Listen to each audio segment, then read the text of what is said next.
د موبایل د فلاش یا څراغ په اړه به تاسو ټوله خبر یاست، خو دا چې په دې کې نور کم سیټینګونه دي په دې باندې ډیر خلک نه دي خبر.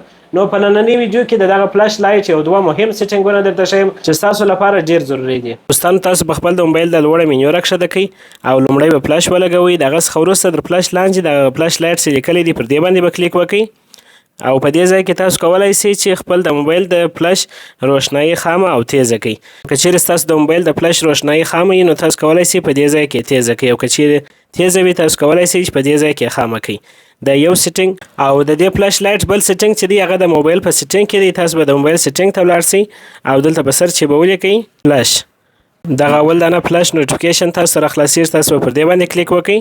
دغه څخه وروسته بیا پر دې فلاش نوټیفیکیشن باندې کلیک وکړئ. په دې ځای کې تاسو وګورئ چې دغه کیمرا فلاش نوټیفیکیشن چې ورته لیکلی دی دغه اول بټن دغه ستاسو د غیر فعاله دی، دا به تاسو فعاله کړئ. اوس چې څه وخت ستاسو موبایل ته میسیج راسي یا زنګ راسي نو ستاسو د موبایل فلاش به لګیږي او مړ کیږي لکه د آیفون په رقم. دوستانو کوم ویډیو خوښ شوي ویډیو لایک کړئ، د خپلو ملګرو سره شریکه کړئ او که پیج ته نوي راغلي یاست پیج درسره فالو کړئ. تر بیا پورې ښه وخت.